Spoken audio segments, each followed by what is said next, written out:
Christina, കല്യാണത്തെ കുറിച്ച് Christina അഭിപ്രായം? കല്യാണം കഴിക്കണോ എന്നുള്ളതാണ് ആദ്യത്തെ ചോദ്യം. അതായത് ഇപ്പോൾ ക്രിസ്റ്റീന കല്യാണം കഴിച്ചിട്ടില്ലല്ലോ. ഇല്ല. അപ്പം അതായത് കല്യാണം കഴിക്കുക എന്നാലോചിക്കുമ്പോൾ വേണം വേണ്ട ഏതാണ് ആദ്യം പോകുന്നത്? ആദ്യത്തെ ഉത്തരം വേണ്ടെന്നായിരിക്കും. എന്നുവെച്ചാൽ നമ്മള് കണ്ടുവരുന്നതേ ഉത്തരവാദിത്തങ്ങൾ ഏറ്റെടുക്കുന്ന സ്ത്രീകളെയാണല്ലോ കല്യാണം കഴിഞ്ഞാല്. അപ്പം അടിച്ചേൽപ്പിക്കുന്ന അത്ര ഉത്തരവാദിത്തങ്ങൾ ഏറ്റെടുക്കാൻ വേണ്ടിയിട്ട് എനിക്ക് ഒറ്റയടിക്കാൻ താല്പര്യമില്ല.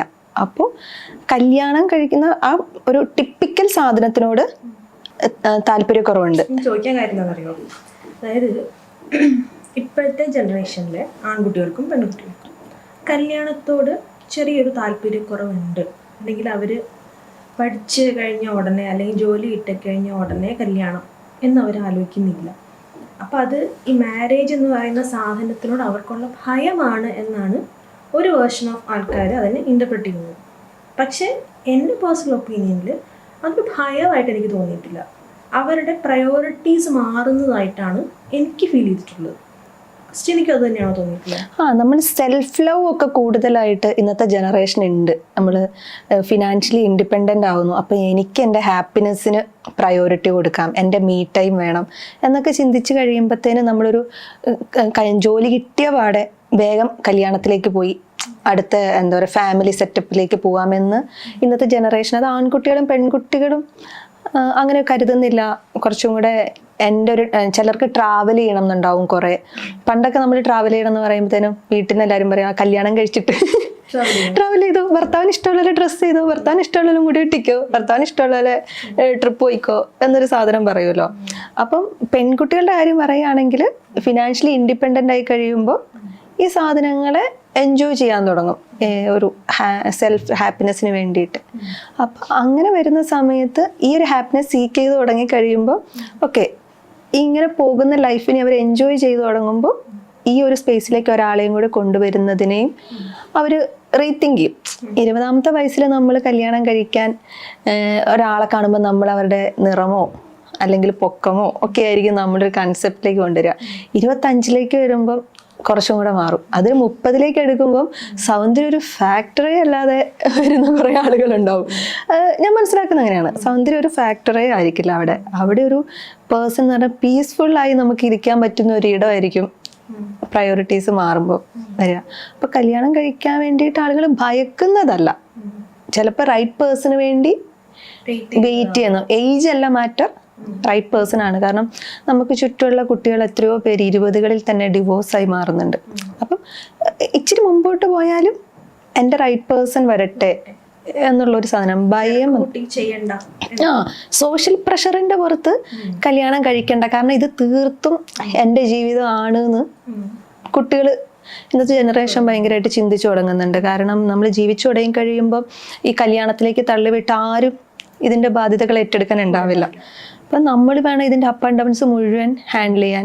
ഫാമിലീൻ്റെ അല്ലെങ്കിൽ അതിൻ്റെ ഒപ്പം ജോലീൻ്റെ പ്രഷർ ഉണ്ടാവും.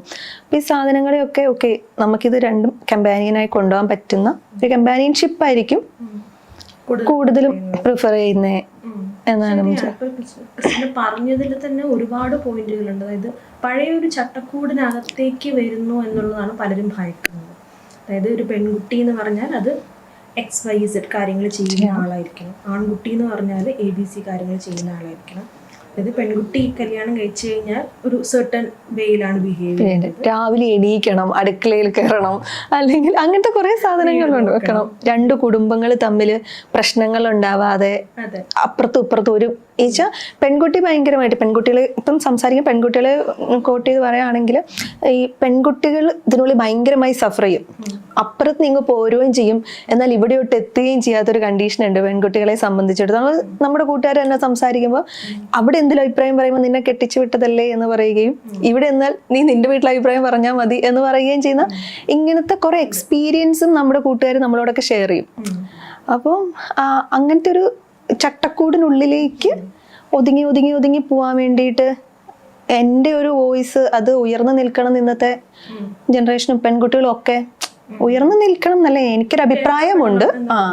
അത് അംഗീകരിക്കണം, ഞാനൊരു വ്യക്തിയാണ് എന്നുള്ളൊരു സാധനം ഇന്നത്തെ പെൺകുട്ടികൾക്ക് കൂടുതലായിട്ടുണ്ട്. കാരണം പഴയതൊക്കെ ആണെങ്കിൽ നമ്മുടെയൊക്കെ കാലത്ത് എല്ലാവരും നമ്മുടെയൊക്കെ പാരൻസിന്റെ കാലത്ത് എല്ലാവരും പറയുന്നത് പണ്ടൊന്നും ഡിവോഴ്സ് ഇത്രയും ഇല്ലായിരുന്നു. അതിന്റെ ഒരു പ്രധാന കാരണം എന്താണെന്ന് വെച്ചാൽ അന്നത്തെ അമ്മമാർക്കൊന്നും ഓപ്ഷൻ ഇല്ല, തിരിച്ചു പോകാൻ വീടില്ല. 10 മക്കളുള്ള വീട്ടിലേക്കൊക്കെ കല്യാണം കഴിച്ച് വന്നു കഴിഞ്ഞാൽ പിന്നെ തിരിച്ചു പോകാൻ പോസിബിൾ അല്ല. പിന്നെ അവർക്കൊരു വീടെടുത്ത് മാറണമെന്ന് വെച്ചാൽ ഫിനാൻഷ്യലി ഇൻഡിപെൻഡന്റ് അല്ല. പിന്നെ അവർക്ക് പുറത്തേക്ക് ഇറങ്ങാൻ അന്ന് യാത്രാ സൗകര്യങ്ങളില്ല. അല്ലെങ്കിൽ ഇതുപോലെ നമ്മളിപ്പം എക്സ്പ്ലോർ ചെയ്യുന്നത് പോലെ ഒരു എക്സ്പ്ലോർ ചെയ്യാനുള്ള ഒരു ഓപ്ഷൻ ഇല്ല. അപ്പൊ അവർക്ക് ചുറ്റുമുള്ള സ്ത്രീകളെ കണ്ട് നിൽക്കൊക്കെ എൻ്റെ അമ്മ ഇങ്ങനെയായിരുന്നു, എൻ്റെ വല്യമ്മ ഇങ്ങനെയായിരുന്നു, അല്ലെങ്കിൽ എൻ്റെ ചേച്ചി ഇങ്ങനെ ആയിരിക്കണം. പ്രീ കണ്ടീഷൻഡ് ആയിട്ടുള്ള കുറെ നോഷൻസ്. അപ്പൊ അത് ജെൻഡർ റോൾസിലേക്ക് വരുമ്പോഴും അങ്ങനെ തന്നെയാണ്. അതായത് പണ്ടത്തെ പോലെ സ്ത്രീ ചെയ്യുന്ന കാര്യങ്ങൾ അല്ലെങ്കിൽ പുരുഷൻ ചെയ്യുന്ന കാര്യങ്ങളൊന്നും ഇപ്പൊ ഇല്ല. 2 പേരുടെ വീട്ടിനകത്ത് താമസിക്കുകയാണെങ്കിൽ അവർ 2 പേരും കൂടിയാണ് എല്ലാ ജോലികളും ഷെയർ ചെയ്ത് ചെയ്യുക. ഇപ്പോൾ ഹൈബ്രിഡ് വർക്ക് മോഡുകളുടെ കാലമാണ്. ചിലർക്ക് വർക്ക് ഫ്രം ഹോം ആയിരിക്കാം, ചിലർക്ക് ഓഫീസിൽ പോകേണ്ടി വരാം. ഇപ്പോൾ പണ്ടാണെങ്കിൽ നമ്മൾ ജോലിക്ക് പോയിക്കൊണ്ടിരുന്ന അമ്മമാരെന്ന് പറഞ്ഞാൽ രാവിലെ തൊട്ട് അടുക്കളയിലൊരംഗം, പിന്നെ പിള്ളേരെ എണീപ്പിച്ച് റെഡിയാക്കാനൊരംഗം, അതിന് അവർക്ക് പോയിട്ട് തിരിച്ചു വന്നു കഴിഞ്ഞാൽ വീണ്ടും ഈ പറഞ്ഞ പോലെ അംഗങ്ങൾ. പക്ഷെ ഇപ്പം അങ്ങനെയല്ല. ഇപ്പം രാവിലെ ബ്രേക്ക്ഫാസ്റ്റ് ഞാനാണ് ഉണ്ടാക്കുന്നെങ്കിൽ ലഞ്ച് നീ ഉണ്ടാക്കുക, ലഞ്ച് ഞാനാണ് ഉണ്ടാക്കുന്നെങ്കിൽ പാത്രം നീ കഴുകുക. അങ്ങനെ റോളെല്ലാം അവർ സ്പ്ലിറ്റ് ചെയ്ത് ചെയ്യാനാണ്. അതേ നടക്കുകയുള്ളൂ, അതേ ഫീസിബിൾ ആവുകയുള്ളൂ. സർവം സഹായി നിൽക്കുന്ന സ്ത്രീയോ പുരുഷനോ ഒന്നും ഇനിയത്തെ കാലത്ത് ഉണ്ടാവേണ്ട ആവശ്യമില്ല. അപ്പം അത് വരുമ്പോൾ സ്വാഭാവികമായിട്ടും കല്യാണം എന്നതിനപ്പുറം ഒരു പാർട്ട്ണർഷിപ്പ് എന്നാണ് ഇപ്പോഴത്തെ കുട്ടികൾ കൂടുതലും ആലോചിക്കുക. എനിക്ക് തോന്നുന്നില്ല അവർ കല്യാണത്തെ ഭയന്നിട്ടാണെന്ന്. പകരം ഈ പറയുന്ന പോലെ കല്യാണത്തിൻ്റെ അതായ എല്ലാ റിച്വൽസിനെയും അവർ അക്സെപ്റ്റ് ചെയ്യുന്നുണ്ട്. പക്ഷേ അവർ കല്യാണത്തെ കാണുന്ന ഒരു രീതി മാറിയിട്ടുണ്ട്. അതൊരു പോയിന്റ്. പിന്നെ വേറൊരു നമ്മുടെ ഈ ഒരു ഇമോഷണൽ സൈഡിൽ നിന്ന് നോക്കുകയാണെങ്കിൽ ഒരാൾ കല്യാണം ഉടനെ വേണ്ട എന്ന് പറയുന്ന അയാൾക്ക് ഒരുപാട് എക്സ്ക്യൂസും റീസൺസും കാണും.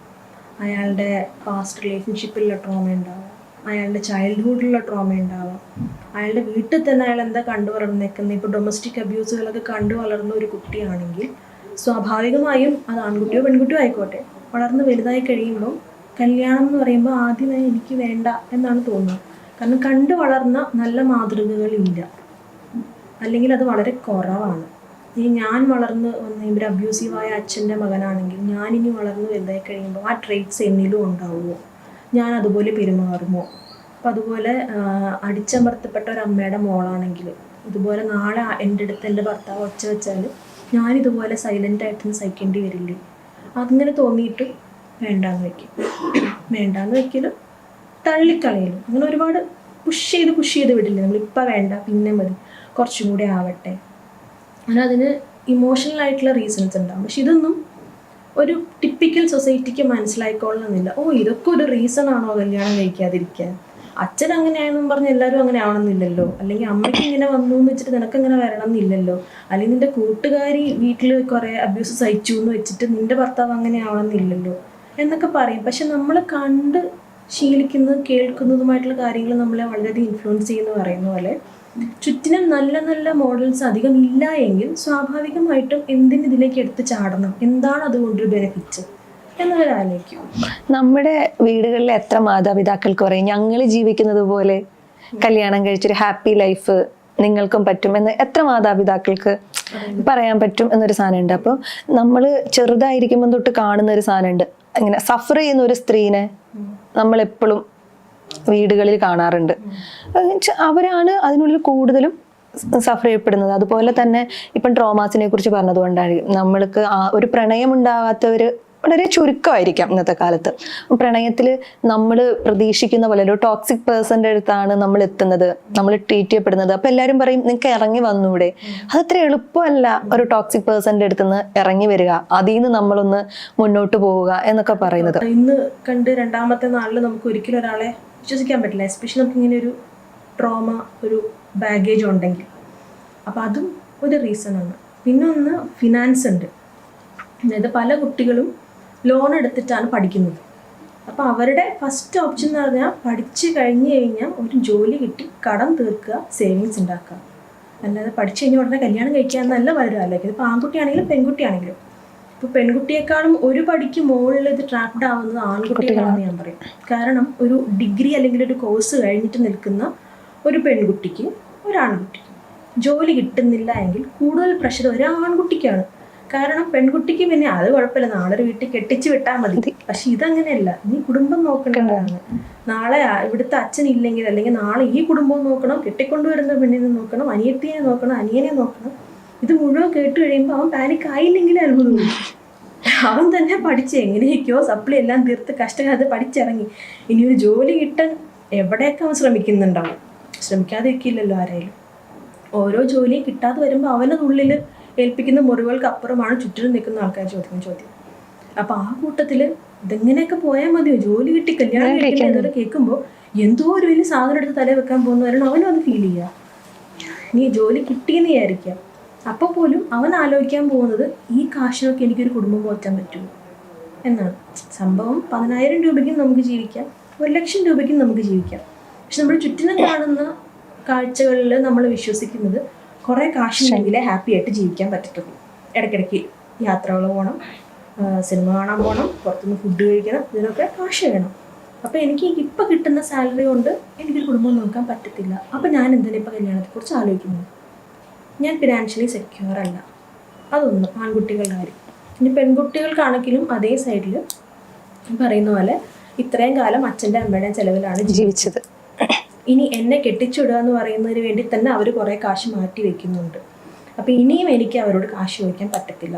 എനിക്ക് എൻ്റെ കാര്യം നോക്കാനുള്ള പൈസ ഞാൻ ഉണ്ടാക്കും. ഞാൻ പഠിച്ചിട്ടുണ്ട്, അവർ എനിക്ക് വിദ്യാഭ്യാസം തന്നിട്ടുണ്ട്, എനിക്ക് ജോലി വേണം.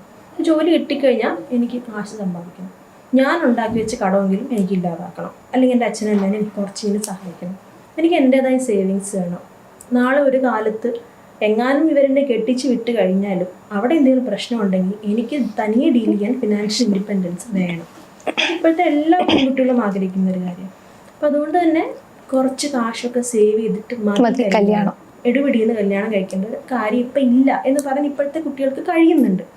പണ്ടത്തെ കുട്ടികൾക്ക് ഈ ആലോചന ഉണ്ടായിരുന്നെങ്കിലും അത് എക്സിക്യൂട്ട് ചെയ്യാൻ അവർക്ക് പറ്റിയിരുന്നില്ല. അതിനുള്ള ഓപ്ഷൻസും വളരെ കുറവായിരുന്നു. ഇപ്പം അങ്ങനെയല്ല. ഒരു തരത്തിൽ പറഞ്ഞാൽ ഇപ്പോൾ സൊസൈറ്റിയും ചെറുതായിട്ടൊക്കെ മാറി തുടങ്ങിയിട്ടുണ്ട്. അത് പണ്ട് ഒരു 23-24 വയസ്സിൽ കല്യാണം കഴിക്കാത്ത കുട്ടി എന്ന് പറഞ്ഞു കഴിഞ്ഞാൽ ഒരു ബാധ്യതയായിരുന്നു, പറഞ്ഞോണ്ടിരുന്നത് സമൂഹത്തിന്റെ ഒരു ബാധ്യതയായിരുന്നു. ഇപ്പൊ അത്രയില്ല.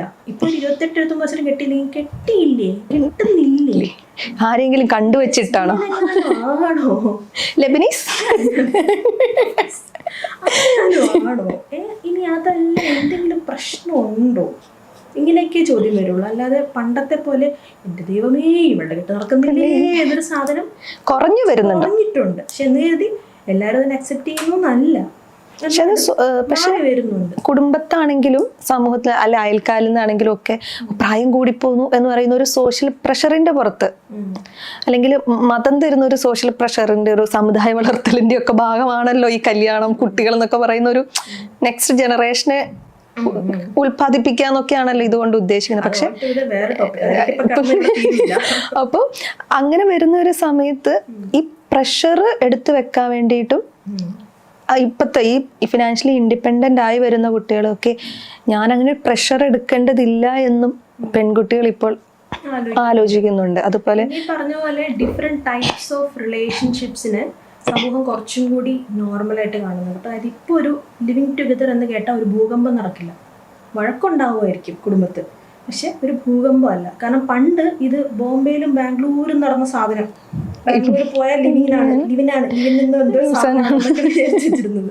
പക്ഷെ അവിടെ നിന്നും പതുക്കെ മാറി ഇപ്പം നമ്മുടെ നാട്ടിലും ലിവിങ് ടുഗദർ ഉണ്ടെന്നും ഇപ്പം നമ്മുടെ ഡിസ്റ്റന്റ് കസിൻസിലോ അല്ലെങ്കിൽ അയൽപ്പക്കത്തുള്ള ചേച്ചിയുടെ അപ്പുറത്തെ വീട്ടിലെ മാമന്റെ ആരുടെയെങ്കിലും ഒക്കെയോ ഇപ്പം ലിവിങ് ടുഗദർ ആണ് എന്ന് പറയുമ്പോൾ ഒരു ഞെട്ടലില്ല, അപ്രൂവൽ ഉണ്ടെന്നല്ല, ഒരു ഞെട്ടൽ കുറഞ്ഞിട്ടുണ്ട്. അതുപോലെ തന്നെ അവളിപ്പോഴും കെട്ടിയിട്ടില്ല, 32 വയസ്സായി എന്നേ പറയുള്ളൂ. അപ്പം അങ്ങനത്തെ ആൾക്കാർ നമ്മുടെ ചുറ്റിലും എണ്ണം കൂടുന്നുണ്ട്, ഇങ്ങനെയുള്ള ആൾക്കാരുടെ. അപ്പം അത് വരുമ്പോഴും ചെറുതായിട്ട് സൊസൈറ്റി എവിടെയൊക്കെയോ അതിനെ ഒന്ന് അക്സെപ്റ്റ് ചെയ്ത് വരുന്നുണ്ട്. ഫുൾ അക്സെപ്റ്റ് ചെയ്ത് ഇങ്ങോട്ട് കയറി മക്കൾ ഇങ്ങനെ തന്നെ ചെയ്തു എന്ന് പറയുന്നല്ലേ. അത് അക്സെപ്റ്റ് ചെയ്യുന്നതിന്റെ ഒരു റീസൺ എന്ന് വെച്ചിട്ടുണ്ടെങ്കിൽ പെൺകുട്ടികൾ ഫിനാൻഷ്യലി ഇൻഡിപെൻഡന്റ് ആയി നിൽക്കുന്നു എന്നതുകൊണ്ട്. കാരണം ചെയ്യാൻ കഴിയുന്നില്ല. വീട്ടിൽ നിന്ന് ഇറങ്ങിയാൽ ഒരു ഹോസ്റ്റലിൽ 5000 രൂപയ്ക്ക് നിൽക്കാൻ പറ്റുന്നുണ്ട്. വീട്ടിൽ നിന്ന് പോയിട്ടുണ്ടെങ്കിൽ ഓക്കെ. അല്ല പണ്ട് എന്ത് ചെയ്യുമായിരുന്നു, കാണിച്ചു തരുന്ന ഒരാളെ വിവാഹം കഴിക്കുക, എന്ന ഓപ്ഷൻ ഇല്ല. ഇപ്പം കുട്ടികളൊക്കെ വീട്ടിൽ നിന്ന് എനിക്കിപ്പം കല്യാണം വേണ്ട എന്ന് പറഞ്ഞ് ബാഗും തൂക്കി ഇറങ്ങി ഒരു PG എടുത്ത് നിൽക്കാൻ കുട്ടികൾക്ക് പ്ലേസുകളുണ്ട്. പിന്നെ സംസാരിക്കുന്ന ഇടങ്ങളും ആൺകുട്ടികളും പെൺകുട്ടികളും നമ്മുടെ പിയർ ഗ്രൂപ്പിനോടോ ഒക്കെ ആയിരിക്കുമല്ലോ നമ്മൾ കമ്മ്യൂണിക്കേറ്റ് ചെയ്യുന്നത് കൊണ്ടാവുക. അപ്പൊ അവരും ഒക്കെ ഈ സെയിം സാധനം തന്നെയാണ് ഉള്ളിൽ കൊണ്ടു നടക്കുന്നത്. ഓക്കെ, അപ്പൊ നമ്മൾക്ക് ഇത് സംസാരിച്ചാൽ മനസ്സിലാവുന്ന ആളുകൾ ഇപ്പുറ സൈഡിലുള്ളപ്പം മെന്റലി അത്രയ്ക്ക് ഒരു ജോലി ചെയ്യുന്ന ഫിനാൻഷ്യലി ഇൻഡിപെൻഡന്റ് ആവുന്ന പെൺകുട്ടികളെ കുറിച്ചാണ് ഞാൻ പറയുന്നത്. പുറത്തിറങ്ങി നിൽക്കാൻ പറ്റുന്നത്, വീട്ടിൽ ഇപ്പോഴും ഒതുക്കപ്പെടുന്ന അല്ലെങ്കിൽ അങ്ങനെ അല്ലാത്ത കുട്ടികളുണ്ട്. അവർക്ക് പുറത്തിറങ്ങാനോ അല്ലെങ്കിൽ ഇപ്പം നമ്മുടെ ഏജ് ഗ്രൂപ്പിൽ തന്നെയുള്ള കുട്ടികൾ നേരത്തെ വിവാഹം കഴിച്ചു പോയവര് ഇപ്പം എന്റെയൊക്കെ കല്യാണത്തിനെ കുറിച്ച് സംസാരിക്കുമ്പോൾ അവരെന്നോട് പറയും വൈകിയാലും വേണ്ടില്ല, എത്ര വൈകിയാലും വേണ്ടില്ല, ചാടിക്കയറി ചെയ്യരുത്, ഇവിടെ ഏജ് അല്ല മാറ്റർ എന്നവർ പറയുന്നുണ്ട്. അപ്പൊ ഈ 30-നുള്ളിൽ 25-നുള്ളിൽ കല്യാണം കഴിക്കാൻ പറയുന്നതൊക്കെ ഒരു കുട്ടിയുടെ പ്രൊഡക്ടിവിറ്റിയുമായി ബന്ധപ്പെട്ടൊക്കെയാണല്ലോ, റീപ്രൊഡക്ഷനൊക്കെ ബന്ധപ്പെട്ടാണല്ലോ. അപ്പൊ അതല്ല എന്ന് പറഞ്ഞിട്ട് ഫിനാൻഷ്യലി ഇൻഡിപെൻഡന്റ് ആവുന്നത് കൊണ്ടാണ് എനിക്ക് തോന്നുന്നത് സൊസൈറ്റി ഒരു പരിധി വരെ ഓക്കെ അവള് 32 വരെയാണല്ലോ, അവൾക്ക് സ്വന്തമായി ജോലിയുണ്ട്, സ്വന്തം കാര്യം നോക്കുന്നുണ്ട്, അപ്പം അവളുടെ കാര്യം നോക്കിക്കോളും എന്ന് പറയുന്നത്. അല്ലെങ്കിൽ ഈ പാരന്റ്സിന്റെ ഒരു ഇമോഷണൽ ട്രാപ്പും കൂടെ ഇതിനകത്ത് വരും കല്യാണം കഴിക്കാൻ വേണ്ടി. റോങ് പേഴ്സണിലേക്ക് പോകാനുള്ള ഒരു കാരണം അത് വരും. പിന്നെ ഡിവോഴ്സും കൂടി വരുന്നുണ്ട് ഇന്നത്തെ കാലത്ത്. അതിന്റെ ഒരു റീസൺ ഞാൻ മനസ്സിലാക്കുന്നിടത്തോളം ഈ ഒരു ഇമോഷണൽ ട്രാപ്പ് നമുക്ക് വരുമ്പം ഞങ്ങളുടെ കാലശേഷം നീ എന്ത് ചെയ്യും, ടെൻഷനാണ്. ഇപ്പൊ നിന്റെ സഹോദരങ്ങൾക്ക് എല്ലാവർക്കും നിന്നെ നോക്കാൻ പറ്റുമോ, അവർക്ക് അവരുടെ ജീവിതം ഇല്ലേ. പക്ഷെ ഈ പെൺകുട്ടികൾ ഒരു 20കളിൽ തുടങ്ങി സ്വന്തമായി ചിലപ്പോ ഏൺ ചെയ്യുന്നവരായിരിക്കും. പക്ഷെ ഇതിനകത്ത് രസകരമായ കാര്യം വെച്ചിട്ടുണ്ട്, ഈ ആൺകുട്ടികളാണെങ്കിലും പെൺകുട്ടികളാണെങ്കിലും ഇപ്പം ഞാൻ എൻ്റെ ഒരു എക്സ്പീരിയൻസ് വെച്ചാൽ നമ്മൾ പലതരത്തിലുള്ള ഇമോഷൻസ് ഹാൻഡിൽ ചെയ്യുന്നുണ്ട്, പലതരത്തിലുള്ള പ്രശ്നങ്ങൾ ഹാൻഡിൽ ചെയ്യുന്നുണ്ട്.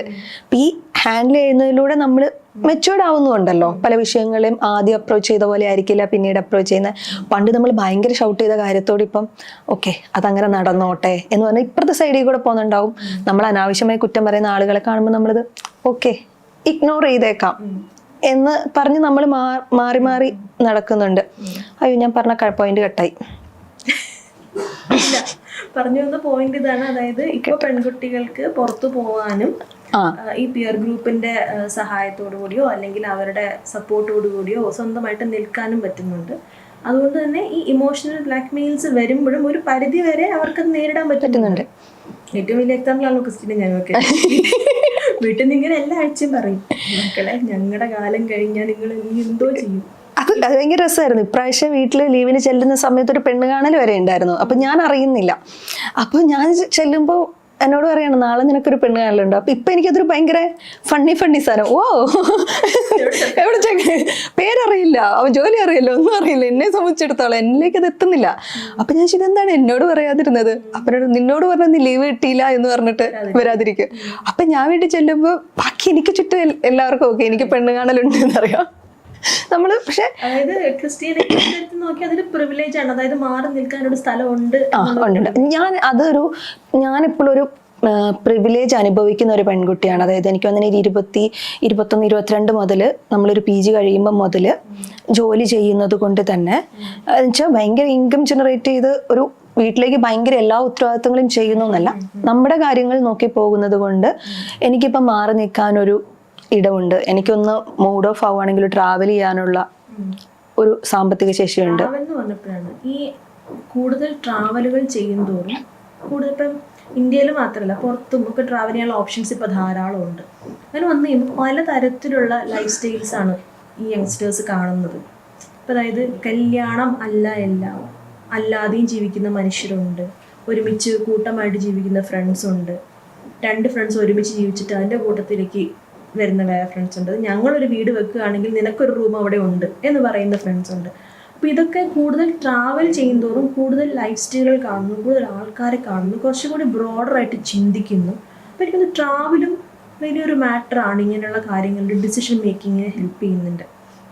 പണ്ട് അതിനുള്ള ഓപ്ഷൻസ് വളരെ കുറവായിരുന്നു. പണ്ടൊന്നും നമ്മുടെയൊക്കെ കാലത്ത് നമ്മളൊന്ന് ഹാങ് ഔട്ട് ചെയ്യാമെന്ന്, ഹാങ് ഔട്ട് എന്ന വാക്കില്ലേ, കൂടെ പോയ എന്ത് വെച്ചു, അവന്റെ വീട്ടിൽ ഒന്ന് പൊയ്ക്കോട്ടെ അല്ലെങ്കിൽ ഇവളുടെ വീട്ടിൽ ഒന്ന് പൊയ്ക്കോട്ടെ, അതിന് 100 അവരുടെ ജാതകം വരെ കാര്യങ്ങൾ ബോധിപ്പിക്കണം. അവന്റെ അച്ഛനാരാ, അവന്റെ അമ്മയാരാ, അച്ഛനെവിടെ ജോലി, അമ്മയ്ക്ക് എവിടെ ജോലി, അച്ഛന്റെ ഫോൺ നമ്പർ, അമ്മയുടെ ഫോൺ നമ്പർ, അയൽപ്പക്കത്ത് ആരൊക്കെയുണ്ട്, നിങ്ങളാരൊക്കെ പോകുന്നുണ്ട്, അവരുടെ എല്ലാവരുടെയും ഫോൺ നമ്പർ, അവരുടെ അച്ഛന്മാരുടെ ഫോൺ നമ്പർ ഒക്കെ കൊടുക്കണം. ഇപ്പോഴത്തെ പിള്ളേരുടെ കണ്ട സത്യം എല്ലാം കൊതി വരും. നമ്മൾ ആ ലുലുമോളിലേക്ക് ഒന്ന് പോയി കഴിഞ്ഞാൽ അവർ ഹാങ് ഔട്ട് ചെയ്യുന്നത് അവിടെയാണ്. അവിടെ 8ലും 9ലും പഠിക്കുന്ന പിള്ളേർ അത് വീട്ടിൽ പറഞ്ഞിട്ടൊക്കെ തന്നെയായിരുന്നത്. അവരവിടെ ചെന്നിട്ട് പിസയും കഴിച്ച് 2 മണിക്കൂർ അവിടെ നിന്ന് ചില്ല് ചെയ്തിട്ട് തിരിച്ച് നല്ല വൈബായിട്ട് അവർ തിരിച്ച് വിട്ടു. അതാണ് അവരുടെ ഹാങ് ഔട്ട്. അതായത് ഇപ്പോഴത്തെ കൂട്ടുകാർ കൂടി ട്രാവൽ ചെയ്യുന്നു എന്ന് പറയുന്നത് ഇപ്പൊ ഒരു നിത്യ സംഭവമായിട്ട് മാറിയിട്ടുണ്ട്. ഇപ്പൊ കൂടിപ്പോയ എന്ത് പറയും, അപകടമുള്ള സ്ഥലത്തേക്കൊന്നും പോകരുത്, വെള്ളച്ചാട്ടത്തിൽ പോകരുത്, ഇങ്ങനെയൊക്കെ പറയുള്ളൂ. അല്ലാതെ അയ്യോ നീ അങ്ങോട്ടൊന്നും പോകണ്ട എന്ന്. പണ്ട് ആൺകുട്ടികള് ഉള്ളൊരു ട്രിപ്പ് തന്നെയായിരുന്നെങ്കിൽ അയ്യോ ആൺകുട്ടികളുടെ കൂടെയോ എന്തിനാ, നിനക്ക് എവിടെ പോകണം, അവിടെ ഞങ്ങൾ കൊണ്ടുപോകും, ഇതാണ് പറഞ്ഞിട്ടത്. സ്കൂൾ ട്രിപ്പോ, സ്കൂൾ ട്രിപ്പ് പോയിക്കോ, ഫ്രണ്ട്സിൻ്റെ കൂടെ അല്ല, അങ്ങനത്തെ ട്രിപ്പൊന്നും വേണ്ട, എവിടെ പോകണമെന്ന് പറഞ്ഞാൽ മതി, ഞങ്ങൾ കൊണ്ടുപോകണം. പക്ഷെ ഇന്ന് അങ്ങനെയല്ല. ഇന്ന് കുട്ടികൾ, അതായത് കുട്ടികളെന്നെ ഉദ്ദേശിക്കുന്നത് 20-21 വയസ്സ് പ്രായമുള്ള കുട്ടികൾ തന്നെ ട്രാവൽ ചെയ്യാനുള്ള ഓപ്ഷൻ അവർക്കുണ്ട് സേഫായിട്ട്. പെൺകുട്ടികൾ മാത്രമായിട്ട് ട്രാവലുകൾ ചെയ്യുന്നുണ്ട്. ഈ പറഞ്ഞ ഗേൾഹുഡ് അല്ലെങ്കിൽ വുമൻഹുഡ്, സിസ്റ്റർഹുഡ് എന്ന് പറയുന്ന സാധനത്തിന് വളരെ ഇമ്പോർട്ടൻസ് ഉണ്ട്. ഒരു പെൺകുട്ടി എങ്ങനെ അതിനെ ചിന്തിക്കുന്നു എന്ന് ഒറ്റയ്ക്ക് ചിന്തിക്കുന്നതിനേക്കാളും ഒരു കൂട്ടം ആളുകൾ സപ്പോർട്ട് ചെയ്യും. ബ്രോക്കോഡ് എന്ന് പറഞ്ഞ ആൺകുട്ടികളുടെ ഇടയ്ക്ക് പണ്ടോട്ടേ ഉള്ള സാധനം പെൺകുട്ടികൾക്ക് ഇപ്പോഴാണ് കിട്ടി തുടങ്ങിയത്. അത് വേറെ ഒന്നും കൊണ്ടില്ല, പണ്ട് 20-21 വയസ്സിൽ കെട്ടിച്ചങ്ങ് വിടും. പിന്നെ ഇവിടുത്തെ ഫ്രണ്ട്സും പോയി, അവിടെ പോയി ഫ്രണ്ട്സ് ഉണ്ടാക്കാൻ നോക്കി, അവിടെ നമ്മൾ ഉത്തരവാദിത്തപ്പെട്ട വീട്ടമ്മയാണ്, ഫ്രണ്ട്സ് ഒന്നും ഉണ്ടാക്കാൻ പറ്റില്ല, കൊച്ചമ്മയായി, ആ ഒരു ലെവലായി. പക്ഷെ ഇപ്പം അങ്ങനെയല്ല. ഇപ്പം നമുക്ക് ആൺകുട്ടികളായിട്ടും പെൺകുട്ടികളായിട്ടും നമുക്ക് നല്ലൊരു പിയർ ഗ്രൂപ്പുകളുണ്ട്, സപ്പോർട്ട് സിസ്റ്റം ഉണ്ട്. ഒരു പരിധി വരെ ഒരുപാട് നമ്മുടെ ആൺകുട്ടികളും ഫെമിനിസം എന്താണെന്ന് അറിയുന്നവരും അതിന് സപ്പോർട്ട് ചെയ്യുന്നവരും പെൺകുട്ടികളും നമ്മുടെ ഈക്വൽ ആണ്. അല്ലെങ്കിൽ ഞാൻ നാളെ ഒരു പെൺകുട്ടിയുടെ കൂടെ ലൈഫ് ഷെയർ ചെയ്യുമ്പോൾ അവൾക്ക് ഇന്ന കേപ്പബിലിറ്റീസ് വേണം എന്ന് ആഗ്രഹിക്കുന്ന ആൾക്കാരാണ്. അവൾ ഡ്രൈവിംഗ് അറിഞ്ഞിരിക്കണം, അവൾക്ക് ജോലി വേണം, അതായത് സ്വന്തം കാര്യം നോക്കുന്ന ഒരു പെൺകുട്ടി നോക്കണം, അത് എന്തും ഷെയർ ചെയ്യാൻ പറ്റുന്ന ഒരു പെൺകുട്ടി എന്ന് തന്നെയാണ് ഒരു ആൺകുട്ടി ആയാലും. അതൊരു 30 കഴിയുമ്പോഴത്തേനും നമ്മുടെ ഈ ഫ്രണ്ട്സിന്റെ ഗ്രൂപ്പ് സർക്കിൾ കുറഞ്ഞ് നമ്മളൊരു വിരലിൽ എണ്ണാവുന്ന ആളുകളിലേക്ക് ചുരുങ്ങും. അപ്പൊ എല്ലാവരും, എനിക്ക് തോന്നുന്നത് നമ്മൾ പാർട്ട്ണർ എന്ന് പ്രതീക്ഷിക്കുന്നത് ഒരു നമ്മുടെ ഒരു കംഫർട്ട് സോണ്, ഒരു ആ പേഴ്സൺ, അതിപ്പോൾ ആൺകുട്ടിക്കും പെൺകുട്ടികൾക്കും ഒക്കെ അങ്ങനെ തന്നെയായിരിക്കും. അവരുടെ ഒരു സാധനങ്ങൾ കമ്മ്യൂണിക്കേറ്റ് ചെയ്യാൻ പറ്റുന്ന അല്ലെങ്കിൽ വെൻഡ് ഔട്ട് ചെയ്യാൻ പറ്റുന്ന, ഇഷ്യൂസ് പറയാൻ പറ്റുന്ന ഒരാളായിരിക്കണം. അപ്പം അത് കുറച്ചും കൂടി സ്ട്രോങ് ആവുന്ന, പണ്ടാണെങ്കിൽ എന്താ പറയുക, സ്ട്രോങ് ആയിട്ടുള്ള അഭിപ്രായം പറയുന്ന പെൺകുട്ടികളെ തൻ്റെ ഇടയിൽ നിന്ന് വിളിച്ചെടുത്ത് ഇപ്പം എൻ്റെ പാർട്ട്ണർ സ്ട്രോങ് ആണ്, അവൾ ഇന്ന കാര്യങ്ങൾ ചെയ്യുമ്പോൾ അവൾ ഒറ്റയ്ക്ക് ട്രാവൽ ചെയ്യുന്ന അഭിമാനത്തോട് പറയുന്ന ആളുകളിലേക്ക് അത് എത്തിയിട്ടുണ്ട്. അതുപോലെ തന്നെ ട്രാവൽ ചെയ്യുമ്പോഴത്തേന് നമുക്കൊരു സെൽഫ് കോൺഫിഡൻസ്, ഓക്കെ, ഇപ്പൊ സിംഗിൾ ആയിട്ടും അല്ലാതെയും ഒക്കെ ട്രാവൽ ചെയ്യുന്ന പെൺകുട്ടികളും കൂടുതലാണ്. അപ്പൊ അവർക്കൊരു സെൽഫ് കോൺഫിഡൻസ് ഉണ്ടാവുകയാണ്. ഓക്കെ, എനിക്കിത് ചെയ്യാം, ഒറ്റയ്ക്കാണെങ്കിലും ഞാൻ എക്സിസ്റ്റ് ചെയ്യും എന്ന് പറയുന്ന ഒരു സാധനത്തിലേക്ക് പെൺകുട്ടികൾ ഇപ്പൊ എത്തുന്നുണ്ട്. അപ്പം ഈ ഒരു എന്താ പറയാ, സിംഗിളായി നിൽക്കാൻ വേണ്ടി അല്ലെങ്കിൽ വിവാഹം ഇപ്പോൾ വേണ്ട എന്ന് തീരുമാനിക്കുന്ന ഭയം കൊണ്ടാണ് എന്നല്ല നമ്മൾ വിലയിരുത്തേണ്ടത്. അവരുടേതായ ഒരു എന്താ പറയാ, ഇഷ്ടങ്ങൾക്ക് വേണ്ടി കുറച്ചും കൂടെ ജീവിക്കാം എന്നൊക്കെയുള്ള ഒരു തീരുമാനത്തിന്റെ അടിസ്ഥാനത്തിലും കൂടി ആണ് എന്നാണ് ഞാൻ മനസ്സിലാക്കുന്നത്. മാരേജ് എന്ന് പറയുന്ന സാധനത്തോട് അവർക്ക് ഭയമല്ല, അവര് പണ്ട് ആൾക്കാർ കണ്ടിരുന്ന ആ ഒരു കൺകോണിലൂടെ അല്ല ഇപ്പൊ അവര് മാരേജ് ഇറങ്ങിപ്പോരുന്നതിനെയും അവര് അത്ര ഈസിയായി അക്സെപ്റ്റ് ചെയ്തു തുടങ്ങി ഈ ജനറേഷനിലെ കുട്ടികൾ. അതായത് പറ്റുന്നില്ല എങ്കിൽ അത് പണ്ട് പറ്റുന്നില്ല എന്ന് പറയുന്നതിന്റെ അത്രയും സഹിച്ചും ക്ഷമിച്ചും ജീവിക്കണം എന്ന് പറയുന്നതിൽ നിനക്ക് പറ്റുന്നില്ല എങ്കിൽ നീ പോര് എന്ന് പറയുന്ന ഒരു കൂട്ടം ഫ്രണ്ട്സ് ഇപ്പുറത്ത് നിൽക്കുന്നുണ്ട്. അവരുടെ ആ ഒരു ഇഷ്യൂവിനെ സോർട്ട് ചെയ്യാനും, അവർക്കിപ്പം ഒരു കോർട്ടിൽ പോണെങ്കിലും കേസ് ഫയൽ ചെയ്യണമെങ്കിലും അതിന്റെ ഒരു എല്ലാ സാധനങ്ങൾക്കും ഒപ്പം നിൽക്കുന്ന കുടുംബക്കാർക്കൊപ്പം, അല്ലെങ്കിൽ അവരെക്കാൾ ചിലപ്പോൾ എനിക്ക് തോന്നുന്ന ചില സാധനങ്ങൾ നമുക്ക് മനസ്സിലാവുക സുഹൃത്തുക്കൾക്കായിരിക്കും നമുക്ക്. കാരണം ഓപ്പണായി എല്ലാം എല്ലാ പാരന്റ്സിനോടോ അല്ലെങ്കിൽ എല്ലാം സിബ്ലിങ്സിനോടും മറുവശം കൂടി ഉണ്ട്. ഈ സുഹൃത്തുക്കളുടെ ഈ ഇൻഫ്ലുവൻസ് കൊണ്ട് കല്യാണം കഴിക്കുന്ന പലരുണ്ട്. അവള് കെട്ടി, ഇവളും കെട്ടി, ഇനി ഞാനേ ഉള്ളു കെട്ടാൻ ബാക്കി. ഇത് വേറെ ആരും പറഞ്ഞിട്ടല്ല, സ്വയം ആലോചിക്കുന്നതാണ്. ഇനി ആ ഗ്രൂപ്പിൽ ഞാൻ മാത്രമേ കെട്ടാനുള്ളൂ. വല്ലാത്ത ലോൺലിനെസ് അടിക്കുന്നു. അവൾക്കൊക്കെ പോകാൻ കൂട്ടുണ്ട്, എനിക്ക് പോകാനൊരു കൂട്ടില്ല, എന്നാ പിന്നെ ഞാനും അങ്ങ് കെട്ടിയേക്കാം ആലോചിക്കുന്നവരുണ്ട്.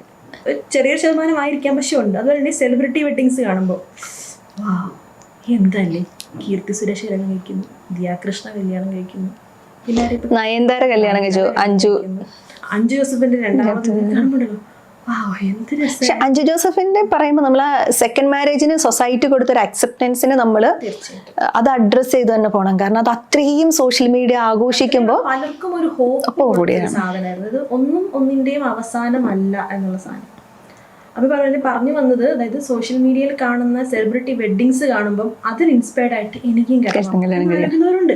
അത് പ്രത്യേകിച്ച് അതിനുള്ളിലെ നൂലാമാലകൾ അറിഞ്ഞിട്ടൊന്നുമല്ല, അവരിടുന്ന ജ്വല്ലറി, സാരി, വെഡിങ് ഫോട്ടോഗ്രാഫി, ഒരു ഫെയറി ടൈപ്പ് ഫാന്റസി എന്ന് പറയുന്ന പോലെ അത് കാണുമ്പോൾ കൊള്ളാലോ സാധനം, എന്നാ പിന്നെ ഒന്ന് കിട്ടിയേക്കാം, നല്ല രസമല്ലേ, ഇങ്ങനെ വരുന്നു, ഇങ്ങനെ ഫോട്ടോ എടുക്കുന്നു. ഇതിലൊന്നും ചിലപ്പോൾ ചെറുക്കന്റെ മുഖമോ ഭാവമോ ഒന്നും ഉണ്ടാവില്ല, അവരുടെ ഇമാജിനറി പിക്ചറിൽ അവരായിരിക്കും അവർ കാണുന്നത്. നമ്മളിങ്ങനെ ഇന്ന ഓർണമെന്റ് ഇടുന്നു, ഇന്ന സാരി എടുക്കുന്നു, ഇന്നതുപോലെ വന്ന് നിൽക്കുന്നു എന്നുള്ളത്. അതിൻ്റെ തന്നെ മറ്റൊരു വശമുണ്ട്, ഇവരുടെ ഭയങ്കര ഫാൻസ് ആയിട്ടുള്ള ആൾക്കാരുണ്ടാവുമല്ലോ. എന്നിട്ട് ഈ സെലിബ്രിറ്റീസ് എങ്ങനെ സ്പ്ലിറ്റ് ആയിക്കഴിഞ്ഞാൽ അത് അവരെ അങ്ങ് ഡിപ്രഷനിലാക്കാം. ഞാൻ കിട്ടുന്നില്ല, ഇത്രയും സ്നേഹിച്ച് കിട്ടിയത് അവരിതേ പിരിഞ്ഞ്, സ്നേഹത്തിൽ ട്രൂ ലെവലൊന്നും ഒരു കാര്യമില്ല, ഞാൻ കിട്ടുന്നില്ല. ഞാൻ പറഞ്ഞിട്ടുണ്ടോയെന്ന് എനിക്ക് ഓർമ്മയില്ല. എൻ്റെ ഒരു ഫ്രണ്ടുണ്ട്, അവൾ ഈ സമന്തയുടെ ഭയങ്കര ഫാനായിരുന്നു. കുട്ടി മലയാളിയല്ല, സമന്തനെ അവൾ അത്രയും ക്ലീനായിട്ട് ഫോണിൽ സമന്ത അടിച്ച പോലത്തെ ടാറ്റു അടിക്കുന്നു. സമന്തയുടെ വീട്ടിലെ പട്ടിയുടെ പേര് വരെ അവൾക്കറിയാം. അവൾ എന്നാ അടുത്ത ജന്മത്തിൽ സമന്തയുടെ പട്ടിയായിട്ടെങ്കിലും ജനിച്ചാൽ മതിയായിരുന്നു. സമന്തയുടെ കല്യാണം കഴിഞ്ഞ സമയത്ത് ഭയങ്കര ഹാപ്പി ആയിരുന്നു. ചേ സാം അതായത് തോന്നുന്നു ഹാഷ്ടാഗ് ഇതൊക്കെ വെച്ചിട്ട് ഭയങ്കര ഹാപ്പി ആയിട്ട് നടന്നു. സമന്തയുടെ കല്യാണം കഴിഞ്ഞിട്ട് കുറച്ച് കഴിഞ്ഞിട്ടാണ് ഇവളുടെ കല്യാണം കഴിഞ്ഞത്. അത് കഴിഞ്ഞിട്ട് സമന്ത സ്പ്ലിറ്റ് ആയിട്ടുള്ള വാർത്ത വന്നപ്പോൾ ഞാൻ ആദ്യം ഇവളെ മെസ്സേജ് അനക്കമില്ല, ഒരു 4 ദിവസത്തേക്ക് റെസ്പോൺസ് ഇല്ല. അവളിപ്പോൾ നാട്ടിലുള്ള US അത് കഴിഞ്ഞാൽ 5ാമത്തെ ദിവസം റിപ്ലൈ ചെയ്യുന്നത് I am still processing it. എനിക്ക് ഉറപ്പാണ് അവളെങ്ങാനും കെട്ടിയിട്ടില്ലായിരുന്നെങ്കിൽ സോഷ്യൽ മീഡിയ ഇൻഫ്ലുവൻസ് ലവ് പോയി എന്ന് പറഞ്ഞു കഴിഞ്ഞാൽ അത്രയും ട്രൂ ആയിട്ടാണ് സാം ലവ് ചെയ്തത്. സാമിന്റെ ലവ് ഒന്നും കണ്ടില്ലെന്നാണ്. പിന്നെ ഈ ലൈഫിൽ എനിക്ക് ലവ് വേണ്ട, എനിക്ക് കല്യാണം വേണ്ട എന്നുള്ള ഉറപ്പായിട്ട് തീരുമാനിച്ചേനെ. അപ്പോൾ ഇനി സെലിബ്രിറ്റിയിലും ഇതുപോലെ സോഷ്യൽ മീഡിയയിലും ഇൻഫ്ലുവൻസ്ഡ് ആവുന്ന ആൾക്കാർ ഇപ്പോഴും ഒരു ശതമാനമുണ്ട്. അതുപോലെ തന്നെയാണ് ഈ സോഷ്യൽ മീഡിയയിൽ കാണുന്ന റിലേഷൻഷിപ്പ് ഗോൾസ്, കപ്പിൾ ഗോൾസ്. നമ്മൾ പലരും മനസ്സിലാക്കാതെ പോകുന്ന കാര്യം, അവർ സോഷ്യൽ മീഡിയ കൂടെ പ്രൊജക്റ്റ് ചെയ്യുന്നത് അവർക്ക് പ്രൊജക്റ്റ് ചെയ്യണമെന്ന് ആഗ്രഹമുള്ള സാധനങ്ങൾ മാത്രമാണ്. തലേ ദിവസം വലിയ അടി ഉണ്ടാക്കിയവരായിരിക്കും പിറ്റേ ദിവസം കയ്യും കോർത്ത് പിടിച്ച് ഫോട്ടോ എടുത്തിട്ടുണ്ട്. ഫോട്ടോ കാണുന്നത് നമ്മൾ വിചാരിക്കും എന്ത് തന്നെ ലൈഫ്. ആ ഒരു എക്സ്പെക്റ്റേഷനും വെച്ചിട്ട് ലൈഫ് തുടങ്ങിക്കഴിഞ്ഞാൽ ഇപ്പം മുഞ്ചിപ്പോയെന്ന് ചോദിച്ചാൽ മതി, നടക്കില്ല. അത് റിയാലിറ്റി ആയിട്ട് യാതൊരു ബന്ധവുമില്ല. അതായത് നമ്മൾ ഈ ഇൻസ്റ്റഗ്രാമിലും ഫേസ്ബുക്കിലും കാണുന്നതാണ് റിയൽ എന്ന്. റിയലും തമ്മിലുള്ള ഡിഫറൻസ് മനസ്സിലാക്കാൻ പറ്റിയിട്ടില്ലെങ്കിൽ അതിൽ ഫാൻറ്റസൈസ്ഡ് ആയി പോയാൽ ജീവിതം തീർന്നു. അപ്പോൾ ഒരു വിഭാഗം ആൾക്കാർ അതിലും ഇൻഫ്ലുവൻസ്ഡ് ആവുന്നുണ്ട്. ചുരുക്കത്തിൽ പറഞ്ഞു വരുന്നതിൻ്റെ പോയിന്റ് ഇത്രയേ ഉള്ളൂ. എൻ്റെ ഒരു അഭിപ്രായത്തിലും ഈ പറഞ്ഞു കേട്ടത് വെച്ച് ക്രിസ്ത്യനയുടെ അഭിപ്രായത്തിലും ഇപ്പോഴത്തെ കുട്ടികൾക്ക്, ആൺകുട്ടികളായാലും പെൺകുട്ടികളായാലും, കല്യാണത്തോട് അവർക്ക് ഭയമില്ല. പക്ഷെ കല്യാണമാണ് ജീവിതത്തിൻ്റെ ഏറ്റവും അവസാനത്തെ പോയിന്റ്, അല്ലെങ്കിൽ അതൊരു മൈൽ സ്റ്റോൺ ആണ് എന്നവർ ഫസ്റ്റ് മൈൽ സ്റ്റോൺ ആയിട്ട് അവരതിനെ കൺസിഡർ ചെയ്യില്ല. എല്ലാം സെറ്റ് ആവുകയാണെങ്കിൽ, പറ്റിയ ആളെ കിട്ടുവാണെങ്കിൽ, എനിക്കും കൂടെ തോന്നുവാണെങ്കിൽ നമുക്കപ്പോൾ ആലോചിക്കാം എന്നൊരു സാധനമാണ്.